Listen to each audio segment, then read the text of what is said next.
بسم اللہ الرحمن الرحیم۔ طالبات، ہم سر سید احمد خان کے بارے میں پڑھ رہے تھے۔ سر سید احمد خان کے ہم نے حالات زندگی کے بارے میں پڑھا، پھر ان کی تصانیف کے حوالے سے ہم نے معلومات دیکھی اور ان کے اسلوب بیان کی خوبیوں کے حوالے سے ہم نے پڑھا۔ آج ہم سر سید احمد خان کا ایک مضمون ہے خوش آمد، اس کے حوالے سے پڑھیں گے۔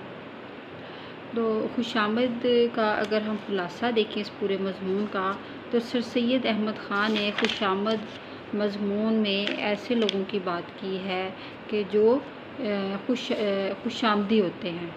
خوش آمدی، سر سید نے کہا کہ خوش آمد ایک ایسا مہلک مرض ہوتا ہے جو انسان جب اس میں مبتلا ہو جاتا ہے تو وہ ہمیشہ لوگوں سے اپنی تعریف سننا پسند کرتا ہے۔ خوش آمد پسند انسان شروع میں اپنی تعریف آپ کرتا ہے، پھر دوسروں کی جھوٹی تعریف سے خوش ہوتا ہے اور دوسروں کی خوبیوں کو اپنے اوپر منطبق کر کے خود پسندی میں مبتلا ہو جاتا ہے۔ نتیجتاً وہ خوش آمدیوں کو اپنا محسن سمجھنے لگتا ہے، اور اگر لوگوں کو یہ بات معلوم ہو جائے کہ خوش آمد کیوں کی جاتی ہے تو یقیناً وہ اس سے بچنے کی کوشش کریں گے۔ لہٰذا ہمیں چاہیے کہ اپنی اصلیت کو پہچاننے اور اس کے مقابلے پر جھوٹی تعریف سے بچنے کی کوشش کریں۔ جس طرح کسی کی جھوٹی تعریف کرنا اچھا نہیں ہے، اسی طرح کسی قابل اور ذہین آدمی کی تعریف نہ کرنا بھی برا ہے۔ ہمارے ایشیا کے شاعر جب کسی کی تعریف کرتے ہیں تو مبالغے سے کام لیتے ہیں، لیکن ایسا نہیں ہونا چاہیے۔ جو تعریف کا مستحق ہے اس کی تعریف ضرور کرنی چاہیے، لیکن اتنی ہی جس کا وہ حقدار ہے۔ اس سے اعلیٰ ہمت طبیعت کو مناسب عزت و تقویت حاصل ہوتی ہے۔ تو یہ پورا جو مضمون ہے اس کا خلاصہ دیکھیں تو سر سید احمد خان اس خوبی کی طرف ہماری توجہ دلا رہے ہیں کہ جو انسان کے اندر جو خوبی ہے تو اس کو بھی پتہ ہوتا ہے کہ وہ اپنی اس خوبی کا، اور دوسرے لوگ بھی اس کو جان جاتے ہیں۔ جس طرح پھول میں خوشبو ہوتی ہے تو پھول کو خوشبو اپنی دکھانے کے لیے کسی کو کہنا نہیں پڑتا، بلکہ خوشبو خود بخود ہی پھیل جاتی ہے۔ اسی طرح انسان کی خوبیاں بھی خود بخود ہی دوسروں کے پر سرایت کر جاتی ہیں۔ تو جو خوش آمدی ہوتا ہے وہ اندر سے بالکل کھوکھلا ہوتا ہے، اس کے اندر کوئی خوبی نہیں ہوتی، کوئی صفت نہیں ہوتی، لیکن پہلے وہ خود اپنی تعریف کر کے خوش ہوتا ہے، بعد میں جب لوگوں کو اس کی اس بری عادت کا جب علم ہو جاتا ہے تو وہ اپنے کام نکلوانے کے لیے خوش آمدی بن جاتے ہیں، اور اس شخص کو جو ہے وہ خوش آمدی کر کے اپنا مطلب نکالتے ہیں۔ تو سر سید احمد خان نے کہا ہے کہ ہمیں ایسے لوگوں سے بچنا چاہیے اور ایسی برائی سے بھی بچنا چاہیے، اور ہمیں جس انسان کے اندر خوبی ہے اس کی تعریف کرنی چاہیے، اور تعریف بھی اتنی کرنی چاہیے کہ جس کا وہ حقدار ہے۔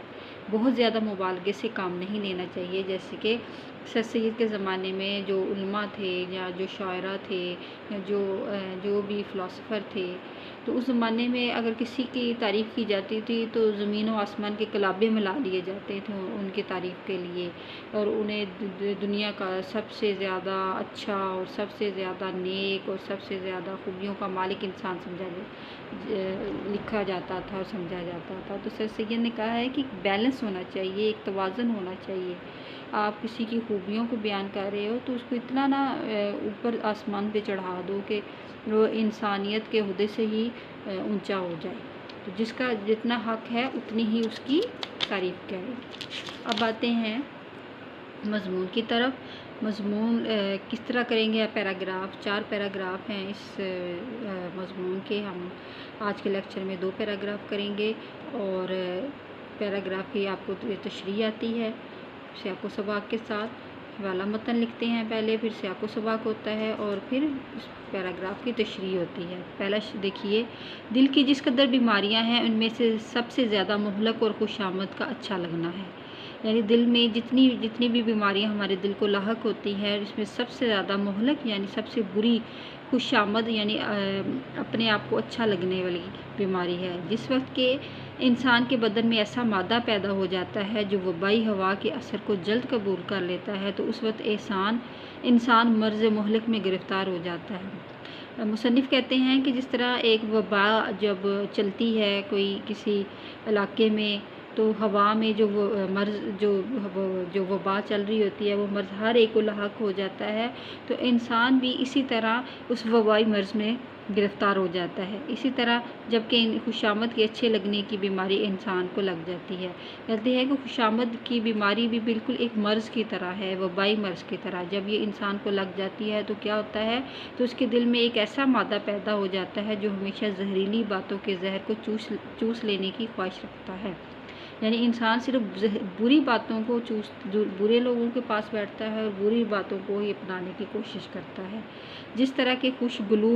گانے والے کا راگ اور خوش آئند بازی کی آواز انسان کے دل کو نرم کر دیتی ہے۔ مصنف کہتے ہیں کہ جس طرح خوش گلو یعنی اچھی آواز رکھنے والا گلا اور اچھا گیت گانے والا، اور خوش آئند باجا یعنی اچھا لگنے والے باجے کی آواز جب جس طرح دل کو نرم کرتی ہے، اسی طرح خوش آمدی انسان بھی کے دل کو بھی ایسی باتیں پگھلا دیتی ہیں جو اس کی تعریف کرے، اور ہر ایک کانٹے کے چبھنے کی جگہ اس میں ہو جاتی ہے۔ یعنی وہ بری باتوں کو، زہریلی باتوں کو چوستا ہے، اور پھر کانٹے کی طرح چبھنے والی باتیں جو ہوتی ہیں وہی اس کے دل میں گھر کرتی ہیں۔ اول یہ ہوتا ہے کہ ہم اپنی خوشامد کرتے ہیں اور اپنی ہر ایک چیز کو اچھا سمجھنے لگتے ہیں۔ مصنف کہتے ہیں کہ پہلے کیا ہوتا ہے کہ پہلے ہم خود ہی، کوئی تو ہماری تعریف کرتا نہیں ہے، ہم خود ہی لوگوں کے سامنے اپنی تعریف کرنا شروع کر دیتے ہیں اور اپنی ہر چیز کو ہم اچھا سمجھتے ہیں، اور آپ اپنی خوشامد کر کے اپنے دل کو خوش کرتے رہتے ہیں۔ یعنی ہم خود ہی اپنے آپ کی تعریفیں کر کے وہ خوش ہوتے ہیں، پھر رفتہ رفتہ اوروں کی خوشامد ہم پر اثر کرنے لگتی ہے۔ کہتے ہیں کہ جب ہم لوگوں کے سامنے اپنی تعریفیں کرنا شروع ہو جاتے ہیں تو لوگ اس بات کو سمجھ جاتے ہیں کہ یہ انسان جو ہے یہ تعریف کو پسند کرتا ہے، تو پھر خوش آمدی جو ہے وہ اس شخص کے ارد گرد میں ڈلانا شروع ہو جاتے ہیں اور وہ خوش آمد کرنا شروع ہو جاتے ہیں، اور ہمارے بیرونی دشمنوں سے جا ملتی ہے۔ یعنی جو پہلے ہمارا دل ہمارا دشمن بن جاتا ہے خوش آمد جب ہم اپنی کرتے ہیں، تو پھر جب دوسرے لوگ ہماری خوش آمد کرنے لگتے ہیں تو وہ بیرونی دشمنوں سے یعنی باہر کے دشمنوں سے خوش آمد جا ملتی ہے۔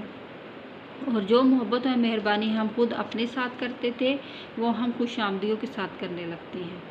یعنی جو محبت ہمیں یعنی اپنی تعریف کرتے ہوئے ہمیں اپنے آپ سے جو محبت ہو جاتی تھی وہ ہم خوش آمدیوں کے ساتھ ایسی محبت کرنے لگتے ہیں، ہمیں وہ انسان اچھے لگنا شروع ہو جاتے ہیں جو ہماری تعریف کرتے ہیں۔ وہی ہماری محبت ہم کو بتاتی ہے کہ ان خوش آمدوں پر مہربانی کرنا نہایت حق اور انصاف ہے۔ یعنی وہ خوش آمدی جو ہوتے ہیں وہ اپنے مفاد کے لیے ہماری تعریف کر رہے ہوتے ہیں، اور ہمیں ایسے لگ رہا ہوتا ہے کہ ان کے ساتھ مہربانی کرنا اور ان کے ساتھ انصاف کرنا ان کا حق ہے، اور جو ہماری باتوں کو ایسا سمجھتے ہیں ان کی اس قدر کرتے ہیں، اس قدر یعنی اتنی عزت کرتے ہیں کہ جب کہ ہمارا دل ایسا نرم ہو جاتا ہے کہ اس قسم کے پسلاوے اور فریب میں آ جاتا ہے۔ یعنی خوش آمدیوں کی تعریف جب ہم سنتے ہیں، اپنی تعریف خوش آمدیوں کے منہ سے سنتے ہیں تو پھر ہمارا دل بہت ہی ان کے بارے میں نرم ہو جاتا ہے، اور وہ جس طرح کی بھی ہم سے بات منوانا چاہے مکر و فریب سے وہ منواتے چلے جاتے ہیں، اور ہمیں اس بات کا اندازہ بھی نہیں ہوتا کہ ہم کتنا غلط کر رہے ہیں، تو ہماری عقل خوش آمدیوں کے مکر و فریب سے اندھی ہو جاتی ہے۔ مصنف کہتے ہیں کہ ہماری عقل میں پردے پڑ جاتے ہیں اور ہم خوش آمدیوں کے دھوکے میں آ کر ایسے غلط کام کر جاتے ہیں جو ہمارے وہم و گمان میں بھی نہیں ہوتے، اور وہ مکر و فریب ہماری بیمار طبیعت پر بالکل غالب آ جاتا ہے، اور جو خوش آمد ہمارے ساتھ دھوکا کر رہے ہوتے ہیں وہ ہماری طبیعت پر بالکل غالب آ جاتے ہیں اور ہمیں سوچنے سمجھنے کی صلاحیت بالکل ختم ہو جاتی ہے۔ لیکن اگر ہر شخص کو یہ بات معلوم ہو جائے کہ خوش آمد کا شوق کیسے نالائق اور کمینے سببوں سے پیدا ہوتا ہے، تو یقینی خوش آمد کی خواہش کرنے والا شخص بھی ویسا ہی نالائق اور کمینہ مکسور ہونے لگے یعنی کہ خیال کے مطابق۔ تو مصنف کہتے ہیں کہ اگر کسی شخص کو یہ پتہ چل جائے کہ خوش آمد جو ہے وہ خوش آمدی کتنے نالائق اور کتنے بدبخت ہوتے ہیں، اگر ہمیں اس چیز کا اندازہ ہو جائے تو ہم کبھی بھی ان کی باتوں پہ نہ آئیں، جبکہ ہم کو کسی ایسے وصف کا شوق پیدا ہوتا ہے جو ہم میں نہیں ہے، وصف خوبی یعنی ایسی خوبی وہ ہمارے اوپر ہمارے ذات کے ساتھ لگا دیتے ہیں جو ہم میں ہے ہی نہیں، یا ہم ایسا بننا چاہتے ہیں جیسے کہ در حقیقت ہم نہیں ہیں، تب ہم اپنے تئیں خوش آمدیوں کے حوالے کرتے ہیں، اپنے آپ کو کہتے ہیں کہ خوش آمدی وہ باتیں بھی کر جاتے ہیں جو ہم میں ہے ہی نہیں، تو ہم کیا کرتے ہیں، ہمارے عقلوں پر پردہ پڑ جاتا ہے اور ہم میں وہ جو چیز ہوتی ہی نہیں، ہم پھر بھی خوش آمدیوں سے وہ تعریف کروا کے اس چیز کی خوش ہوتے رہتے ہیں، جو اوروں کے اوصاف اور اوروں کی خوبیاں ہمیں لگانے لگتے ہیں، یعنی کسی اور کی خوبیوں کو، کسی اور کی اچھائیوں کو وہ ہماری ذات پہ لگا دیتے ہیں، جبکہ ہماری ذات میں وہ چیز ہوتی ہی نہیں، لیکن ہمیں پھر بھی وہ چیز اچھی لگ رہی ہوتی ہے، کیونکہ ہماری تعریف ہو رہی ہوتی ہے، یعنی ہم ایسی مرض میں مبتلا ہو جاتے ہیں جو کہ نہایت ہی ذات کو ایک گن کی طرح لگ جاتی ہے۔ گو سبب اس کمینے شوق کے خوش آمدی کی باتیں ہم کو اچھی لگتی ہیں، یعنی یہ جو برا شوق ہے تعریف کروانے والا، یہ خوش آمدی کی باتیں ہمیں اچھی لگنا شروع ہو جاتی ہیں، مگر در حقیقت وہ ہم کو ایسی ہی زیب نہ دینے والی، جیسے کہ دوسروں کے کپڑے جو ہمارے بدن پر کسی طرح ٹھیک نہیں، کہتے ہیں کہ اگر ہم کسی کا لباس پہن لیں اور وہ ہمیں بالکل بھی ہمارے ناپ کے مطابق نہ ہو، ڈھیلا ڈالا ہو، اس کے بازو لمبے ہو اور ہم بالکل بے وجہ سے لگیں گے، اسی طرح جو خوبیاں کسی اور میں ہو اور وہ ہم میں لگا دی جائے، ہم سے منسوب کر دی جائیں، تو وہ بالکل ان کپڑوں کی طرح ہے، اس لباس کی طرح ہے جو ہمارا ہے ہی نہیں، اس بات سے کہ ہم اپنی حقیقت کو چھوڑ کر دوسروں کے اوصاف اپنانے میں سمجھنے لگیں۔ کہتے ہیں کہ ہم سر سید کہتے ہیں کہ ہم دوسروں کے اوصاف کو اپنے سمجھنے لگیں تو یہ نہایت ہی احمقانہ بات ہے، یہ بات نہایت عمدہ ہے کہ ہم خود حقیقت کو درست کریں۔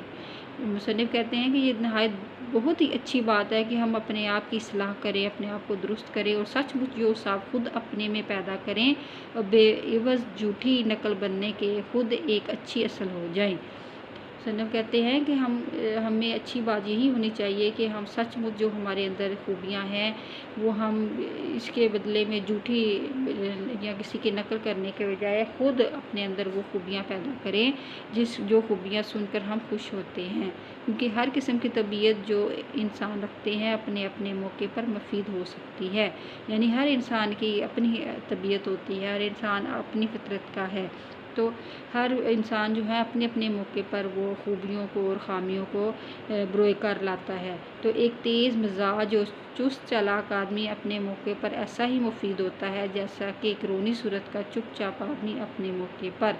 یعنی سر سید احمد کہتے ہیں کہ اگر ایک چالاک اور جو چست اور بہت زیادہ جو ایکٹیو اور بہت زیادہ جو ہوتا ہے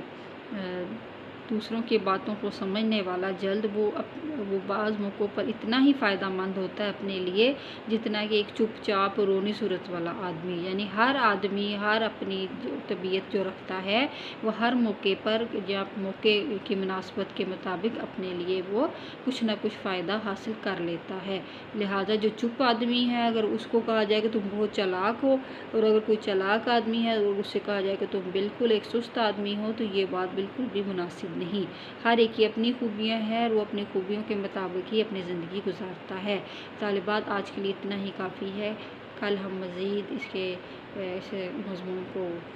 پورا کریں گے۔ آج کے لیے اللہ حافظ۔